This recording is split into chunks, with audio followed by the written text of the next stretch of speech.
वीर हनुमान हो हवनिया में आई जइहा, अपने ते आई जइहा राम जी के ले अइहा।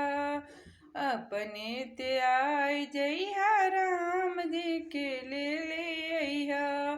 सीता मैया के ले अइहा साथ में हो हवनिया में आई जइहा।